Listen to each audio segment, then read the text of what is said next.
Saya mungkin orang melihat saya sekarang ini anggota DPR, ketua Komisi 3, ketua DPR, ketua MPR. Tapi tahukah saudara? Tahukah Anda? Iya. Saya jadi anggota DPR setelah berjuang berapa lama? 25 tahun. 25 tahun, Pak? Saya 4 kali nyalek, baru yang kelima jadi. Baru yang kelima jadi. Halo semuanya, Assalamualaikum warahmatullahi wabarakatuh. Balik lagi bersama saya Dodi Salmanan. Jadi sekarang saya lagi di Jakarta guys, mau silaturahmi ke kantornya Pak Bamsud ya di Blackstone. Hari ini kita akan ngobrol-ngobrol sama Pak Bamsud ya. Pak Bamsud ini adalah sosok yang sangat menginspirasi kaum milenial, khususnya bagi saya pribadi. Saya sangat terinspirasi banget dengan beliau ya, karena beliau ini sangat jiwa semangatnya itu selalu membara guys ya, aktif di mana-mana, di politik, kemudian usahanya juga sudah di mana-mana ya, di media juga dia aktif seperti nge-YouTube, Instagram gitu kan, semuanya dipakai guys. Maka daripada itu di sini saya ingin ngobrol-ngobrol lebih jelas bersama Pak Bamsud ya, karena kalau menurut pandangan kacamata ya, beliau ini kan kalau disebutin udah kaya banget lah, tapi masih mau usaha dan terus berkarya gitu. Nah, saya pengen ngobrol nih, semangatnya dia itu kayak gimana, pola mindset seperti apa yang beliau tempelkan gitu, sehingga beliau selalu tetap semangat. Mari kita langsung saja lanjut nanti kalau sudah nyampe ke kantornya.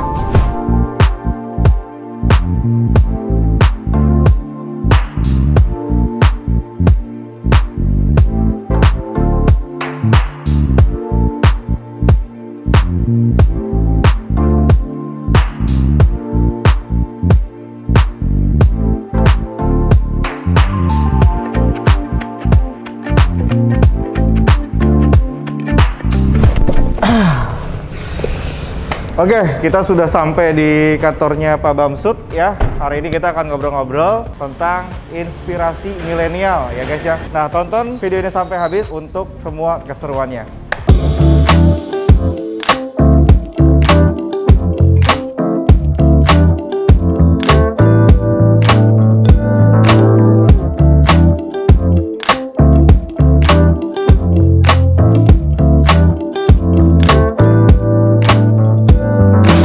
Oke guys, sekarang kita sudah masuk ke dalam sesi ngobrol bareng Pak Bamsud. Siapa? Kebanggaan Pak bagi saya bisa bertemu dengan Bapak yang sangat menginspirasi saya, kemudian menginspirasi para milenial di luaran sana. Wah, luar biasa. Jadi di sini Pak, saya pengen ngobrol-ngobrol sama Bapak tentang sejarah Bapak seperti apa, kemudian semangat Bapak itu saat memulai karir Bapak itu gimana gitu kan, dan lika-liku apa saja nih yang pernah Bapak rasakan saat Bapak dalam berkarir gitu ya. Iya, pasti setiap orang punya perjalanan hidup yang berbeda. Ya, betul. Punya warna, punya dinamika. Tapi memang saya memulai kehidupan ini dari sebuah keluarga yang sederhana. Ya. Ayah saya dulu tentara, pangkat rendahan, sehingga sempat tinggal di komplek. Lalu kemudian kita pun sekolah ya seada-adanya. Ya, betul Pak. Karena dulu dalam pakem orang tua kita kan harus sekolah. Iya. Pokoknya sekolah. Orang tua dulu emang kayak gitu ya Pak ya. Dari mulai TK, SD, SMP, SMA sampai kuliah. Ya. Pada saat saya SMP, saya kehilangan orang tua laki-laki. Jadi ayah saya mendahului kita semua. Sehingga ibulah kemudian menjadi tulang punggung keluarga. Nah, disitulah tumbuh suatu tekad dan semangat bahwa saya sebagai anak tertua nih harus mampu menggantikan posisi bapak, melindungi ibu dan adik-adik. Gitu. Itu dulu di daerah mana Pak? Dulu saya lahir besar di Priuk. Oh, di Tanjung Priuk ini. Ya. Kemudian pindah ke Jantung. Nah, saya sekolah TK di Keramat Jati, pokoknya semua di Jakarta Timur lah. Sampai kuliah pun di SMA pun di Cawang, SMA 14. Kuliah baru di Jayabaya. Jadi emang penuh dinamika. Sampai kemudian karena kita kuliah waktu itu biayanya besar karena saya dapat swasta. Ya sampai kita terpaksa jual sawah di kampung. Oh gitu, perjamuan awalnya seperti itu ya Pak ya? Kemudian saya bersama kawan-kawan senior saya kita ambil kos di Romangun, ya tidurnya seadanya lah, namanya kuliah rame-rame Iya, kan betul, gitu. Jadi ya dinamikanya begitulah. Tapi saya memiliki keyakinan setiap hari harus lebih baik dari kemarin, dan saya yakin tugas saya adalah bagaimana memperbaiki kehidupan keluarga saya. Iya, Nah, keluarga saya dalam pengertian ketika itu adalah ibu dan adik-adik saya. Nah, gitu. Jadi semangat itulah yang membuat saya hari demi hari sebagai petarung dalam kehidupan ya. Ya. Terus memperbaiki ekonomi. Ekonomi Nah, ya. Oke. Ya kerja serabutan sambil kuliah, udah pokoknya banyak lah dinamikanya. Nah, gini Pak ya, setelah itu kan barusan dari segi pendidikan ya Pak ya, dari apa namanya di Jawa gitu kan, seperti itu sampai ngejual sawah buat biaya kuliah. Saya pengen tanya aja Pak satu, usaha Pak Bambang awalnya itu mulai dari mana nih Pak? Oh iya, saya mau mulai karena salah nggak langsung tiba-tiba saya minat di bidang jurnalistik. Oh, jurnalistik. Wih, keren. Nah, karir pertama saya sebagai wartawan, kemudian berkembanglah dari wartawan itu saya bertemu dengan banyak orang, dari mulai tukang sampah sampai presiden, karena kita punya akses kemana-mana sebagai wartawan. Ya, sebagai wartawan. Nah, disitulah saya membangun jaringan. Jadi saya selalu menerapkan filosofi dalam hidup saya, filosofi anak tangga. Filosofi anak tangga. Gimana Jadi, tuh Pak? Setiap orang yang saya temui itu pasti akan menjadi anak tangga yang terus membawa saya ke atas. Sehingga filosofi saya itu sedikit mungkin kita tanpa musuh. Justru memperbanyak kawan. Nah, kawan-kawan inilah yang kemudian suka atau tidak suka akan mendorong kita terus meniti tangga ke atas. Iya, gitu betul. Wah, ini strategi yang sangat bagus nih ya. Makasih Pak untuk ilmunya ya. Ini saya mendapatkan ilmu yang sangat banyak juga nih guys dari pencapaian dari Pak Bamsud ini. Setelah itu menggunakan filosofi anak tangga ya. Kita harus memiliki banyak relasi ya Pak ya. Ketika kita sampai tahap ini, kita harus baik sama semua orang. Karena semua orang itu kalau ada yang disakiti, maka pijakan kita akan juga terpengaruh, bisa patah. Nggak bisa lagi ke berikutnya, naik lagi, tetap kita membangun jaringan lagi, makin ke atas. Nah, itulah kemudian saya masuk ke dunia politik. Setelah wartawan, membangun jaringan, ketemulah teman-teman, membangun usaha.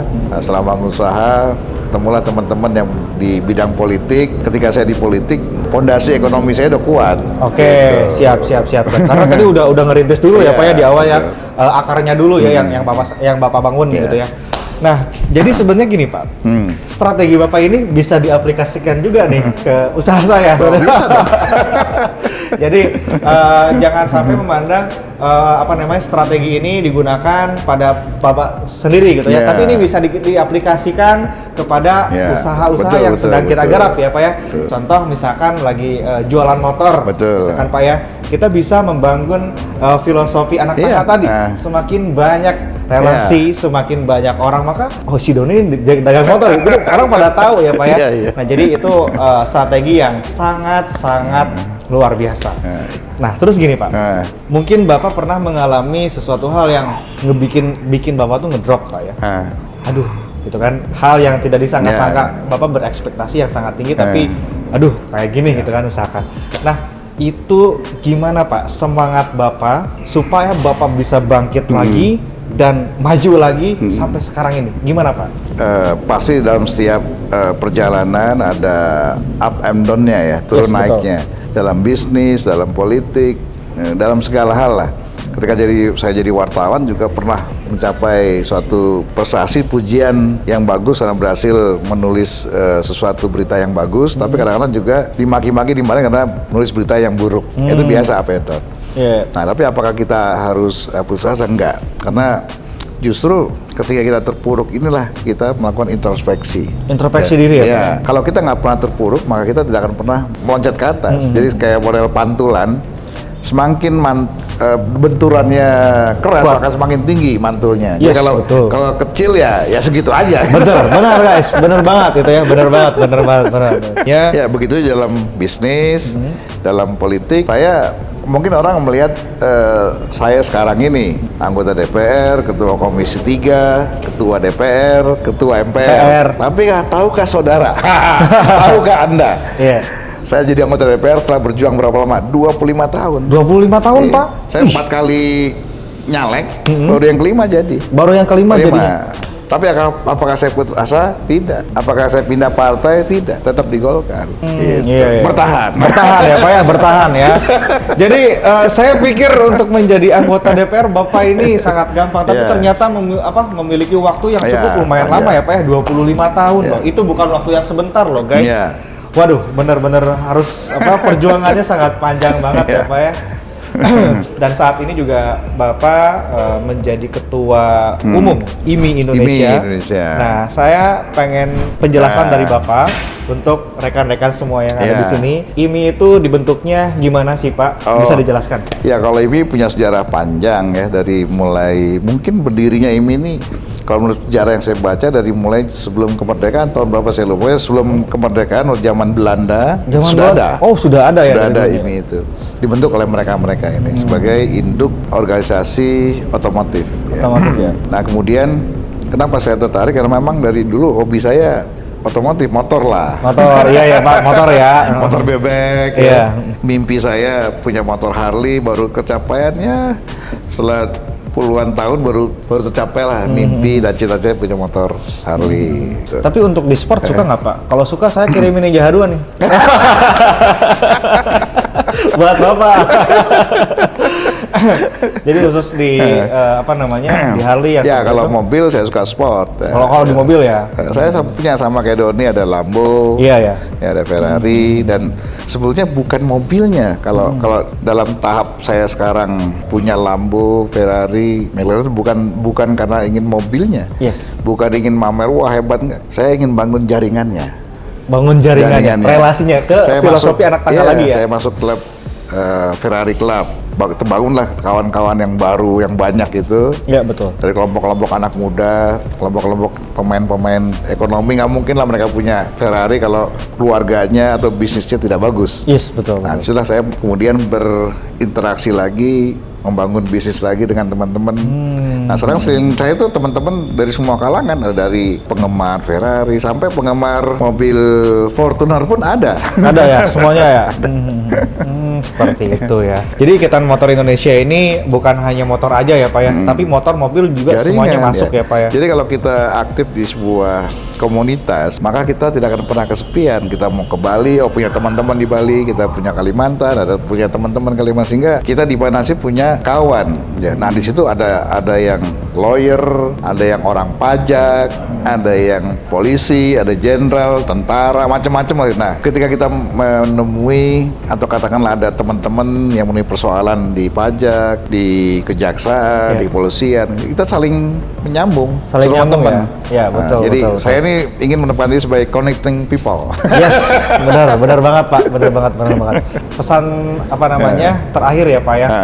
Kira-kira dari Bapak, amanat Bapak untuk saya, untuk kaum milenial, kira-kira gimana Pak? Ya, jadi pesan saya kepada Doni dan kawan-kawan milenial, karena masa depan bangsa ini akan kalian miliki ke depan, ya. Akan kalian pimpin. Maka kalau hari ini anak-anak muda tidak ditanamkan nilai kebangsaan yang kuat, tidak tebal keindonesiaannya, maka kita khawatir Indonesia yang dulu diperjuangkan oleh para pendahulu kita ini akan terpecah belah. Kita bersyukur bahwa para pejuang-pejuang kita, pendahulu kita, Bung Karno, Bung Hatta dan seterusnya, bisa menyatukan kita dari ribuan suku, bangsa, ras, kemudian juga banyak agama, kemudian terdiri dari 17.000 pulau, bisa bersatu dalam ikatan NKRI selama filosofi Pancasila. Tugas Doni dan kawan adalah menjaga apa yang sudah ada sehingga ini bisa terus dipertahankan dan bisa diwariskan kepada generasi penerusnya kita nanti. Betul. Generasi saya ini mungkin hari ini masih menjadi orang-orang penting ya. Orang-orang yang di istana, Pak Presiden, orang-orang yang di lembaga kementerian, para menteri, para kepala lembaga, kami-kami di MPR sebagai DPR, ini mungkin 5-10 tahun ini bukan lagi jadi siapa-siapa. Kalian akan jadi orang-orang penting menggantikan kita. Mungkin betul. Nanti Doni ketemu saya di jalan, siapa ya? Enggak lah Pak, masih ingat lah. Pasti ingat. Ya, begitulah. roda kehidupan. Jadi kalau bukan saya yang jaga sekarang ini, siapa lagi? Nanti kalau pas saatnya Doni, kalau bukan Doni yang jaga kawan, siapa lagi? Gitu.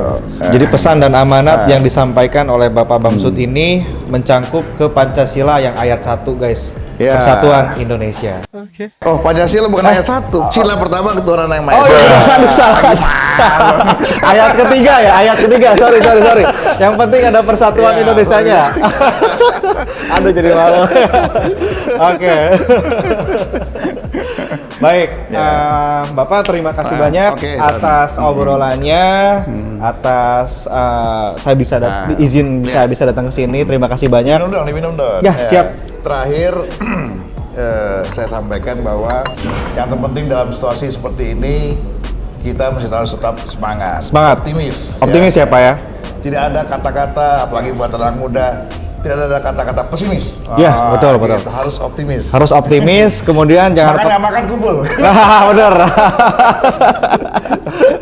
Oke guys, terima kasih semuanya. Assalamualaikum warahmatullahi wabarakatuh. Ini Pak, mana ininya wet? Bener ini. Ini apa yang Ambassador bukan? Bukan. Ini yang Huracan. Wah, udah di ini ya, udah dipakai Novitec juga ini dari belakang sampai ke depan semuanya. Udah di matching ya. Ini hasil main komputer aja nih, ya betul ya? Betul Pak, betul. Alhamdulillah. Jadi gila ya. Ini berapa lama dapat gini nih? Ini mungkin sekitaran 1 tahunan lah. Tahunnya ya? 1 tahun. Alhamdulillah bisa kebeli ini. Jadi dari main apa namanya? Trading. Ya. Modal berapa? $20 awalnya tahun lalu. $20, sekarang jadi ini. Nih, jadi ini nih. Jadi motor ya? Iya. Motor juga. Tinggal yang belum jadi dapat bini. Mungkin nanti bisa kepikiran beli Lambo gitu. Karena untuk didesain Lamborghini ini sangat enak banget gitu Pak dilihatnya. Kayak lebih ramping gitu ya. Lebih ramping, kemudian lebih familiar juga kan. Ya, jadi yang terpenting adalah inilah hasil pencapaian sukses. Yes. Ya, Doni. Jadi jangan dianggap enteng umur 23 tahun. Ya. Main komputer. Yes, betul. Nah, bisa beli Lamborghini. Lambo. Silakan Pak. Yuk. Wah, dalamnya juga orange ya? Orange Pak. Semuanya diorenin semuanya. Oh, ini diganti. Orinya emang kayak gini Pak. Oh iya. Thank you ya Pak ya. Yang mau sampaikan Don, apa namanya tip-tip mencapai sukses segala macam. Amanat dan pesan saya sih satu ayat aja Pak. Jangan pernah menyerah untuk mencoba dan jangan pernah mencoba untuk menyerah dalam berbuat baik. Itu aja sih dari saya. Lanjut terus, pantang mundur. Siap, ini guys. Terima kasih ya Pak untuk bajunya ya. Ngompol ya. Ngomong politik. Politik. Biasa kita ngobrol sampai ngompol. Ngobrol, siap. Ngobrol asik sampai ngomong politik. Siap. Mantap. Oke, Don. Yuk, thank you ya Pak ya. Selamat sukses ya. Amin, siap. Nanti kalau udah nambah lagi beli kasih tahu. Siap. Oke guys.